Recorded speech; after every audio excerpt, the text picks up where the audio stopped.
ಇಂದು ನಾವು YFL ಪ್ರೇರಣೆಯಿಂದ ಕಾಲಾ ಚಣೆ ತರಿ ರೆಸಿಪಿಯನ್ನು ಮಾಡಲಿದ್ದೇವೆ. ಮೊದಲಿಗೆ ಕಡಲೆಯನ್ನು ಚೆನ್ನಾಗಿ ತೊಳೆದು ಕನಿಷ್ಠ 6 ರಿಂದ 7 ಗಂಟೆಗಳ ಕಾಲ ಅಥವಾ ರಾತ್ರಿ ಪೂರ್ತಿ ನೀರಿನಲ್ಲಿ ನೆನೆಸಿಡಿ. ನೆನೆಸಿದ ಕಡಲೆಯ ನೀರನ್ನು ತೆಗೆದುಹಾಕಿ ಅವುಗಳನ್ನು ಪ್ರೆಷರ್ ಕುಕ್ಕರ್ಗೆ ಹಾಕಿ. ಇದಕ್ಕೆ 3 ಸಣ್ಣಗೆ ಹೆಚ್ಚಿದ ಈರುಳ್ಳಿ ಸೇರಿಸಿ. ಒಂದು ಮಿಕ್ಸರ್ ಜಾರ್ನಲ್ಲಿ 1 ಇಂಚು ಶುಂಠಿ, 1 ಬೆಳ್ಳುಳ್ಳಿ, 3 ರಿಂದ 4 ಹಸಿರು ಮೆಣಸಿನಕಾಯಿ ಮತ್ತು 3 ಟೊಮೆಟೊಗಳನ್ನು ಸೇರಿಸಿ ಒರಟಾದ ಪೇಸ್ಟ್ ಮಾಡಿಕೊಳ್ಳಿ. ಇದನ್ನು ಕುಕ್ಕರ್ಗೆ ಸೇರಿಸಿ ಚೆನ್ನಾಗಿ ಕಲಸಿ.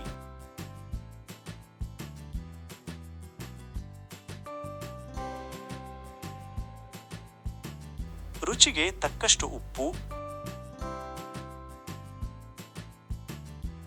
ಅರ್ಧ ಟೇಬಲ್ ಸ್ಪೂನ್ ಅರಿಶಿನ ಪುಡಿ, 2 ಟೇಬಲ್ ಸ್ಪೂನ್ ಕಾಶ್ಮೀರಿ ಕೆಂಪು ಮೆಣಸಿನ ಪುಡಿ,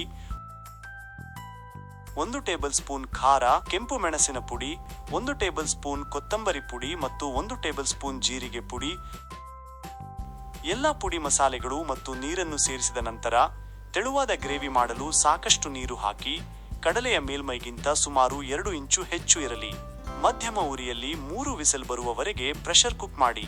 ನಂತರ ಉರಿಯನ್ನು ಕಡಿಮೆ ಮಾಡಿ 10 ನಿಮಿಷಗಳ ಕಾಲ ಬೇಯಿಸಿ. ಗ್ಯಾಸ್ ಆಫ್ ಮಾಡಿ ಮತ್ತು ಕುಕ್ಕರ್ ತಾನಾಗಿಯೇ ಒತ್ತಡವನ್ನು ಇಳಿಯಲು ಬಿಡಿ. ಒತ್ತಡ ಇಳಿದ ನಂತರ ಮುಚ್ಚಳ ತೆಗೆದು ಚೆನ್ನಾಗಿ ಕಲಸಿ. ಕಡಲೆ ಬೆಂದಿದೆಯೇ ಎಂದು ಪರೀಕ್ಷಿಸಿ.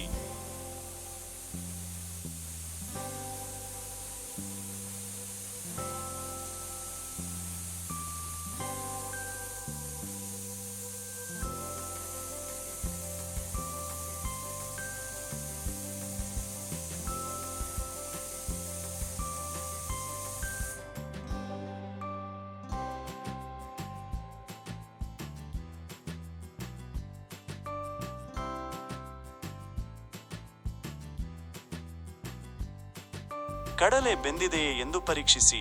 ಇಲ್ಲದಿದ್ದರೆ ಕಡಿಮೆ ಉರಿಯಲ್ಲಿ ಇನ್ನಷ್ಟು 5 ರಿಂದ 10 ನಿಮಿಷಗಳ ಕಾಲ ಬೇಯಿಸಿ. ಈಗ ಬೇಯಿಸಿದ ಕಡಲೆಯನ್ನು ಸ್ಟ್ರೈನರ್ ಬಳಸಿ ಸೋಸಿ ನೀರನ್ನು ಬೇರ್ಪಡಿಸಿ.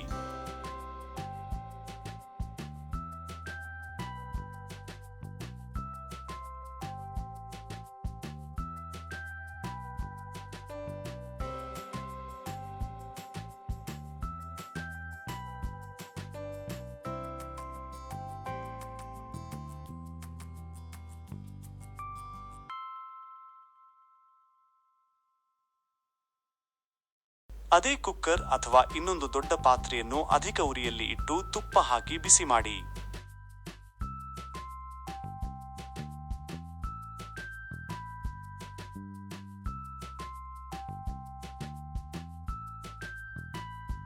ತುಪ್ಪ ಬಿಸಿಯಾದ ಮೇಲೆ ಇಂಗು ಮತ್ತು ಸೋಸಿ ಬೇರ್ಪಡಿಸಿದ ಕಡಲೆಯನ್ನು ಸೇರಿಸಿ.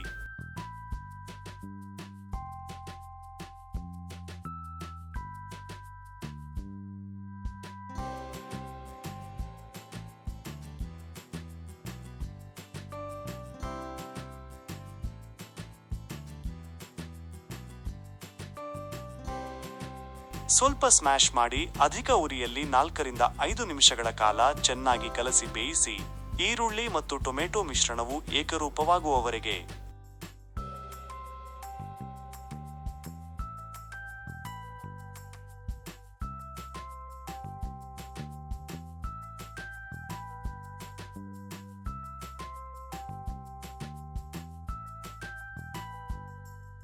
ನಂತರ ಕಡಲೆ ಬೇಯಿಸಿದ ಸ್ಟಾಕ್ ನೀರನ್ನು ಸೇರಿಸಿ ಚೆನ್ನಾಗಿ ಕಲಸಿ. ಸ್ಥಿರತೆಯನ್ನು ಸರಿಹೊಂದಿಸಲು ಬಿಸಿ ನೀರನ್ನು ಸೇರಿಸಬಹುದು. ಈ ರೆಸಿಪಿಗೆ ಗ್ರೇವಿ ತೆಳುವಾಗಿರಬೇಕು, ಆದರೆ ನಿಮ್ಮ ಆದ್ಯತೆಗೆ ಅನುಗುಣವಾಗಿ ಹೊಂದಿಸಬಹುದು. ಗ್ರೇವಿಯನ್ನು ಕುದಿಯಲು ಬಿಡಿ. ನಂತರ 4 ರಿಂದ 5 ನಿಮಿಷಗಳ ಕಾಲ ಸಿಮ್ಮರ್ ಮಾಡಿ. ರುಚಿ ನೋಡಿ ಮತ್ತು ಅಗತ್ಯವಿದ್ದರೆ ಉಪ್ಪನ್ನು ಹೊಂದಿಸಿ. ಕೊನೆಯಲ್ಲಿ ಗರಂ ಮಸಾಲ, ಹುರಿದ ಕಸೂರಿ ಮೇಥಿ ಪುಡಿ ಮತ್ತು ತಾಜಾ ಕೊತ್ತಂಬರಿ ಸೊಪ್ಪನ್ನು ಸೇರಿಸಿ ಚೆನ್ನಾಗಿ ಕಲಸಿ.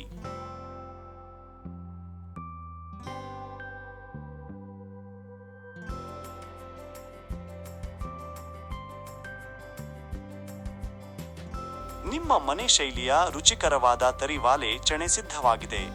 ಇದನ್ನು ಬಿಸಿ ರೊಟ್ಟಿ ಅಥವಾ ಅನ್ನದೊಂದಿಗೆ ಬಡಿಸಿ.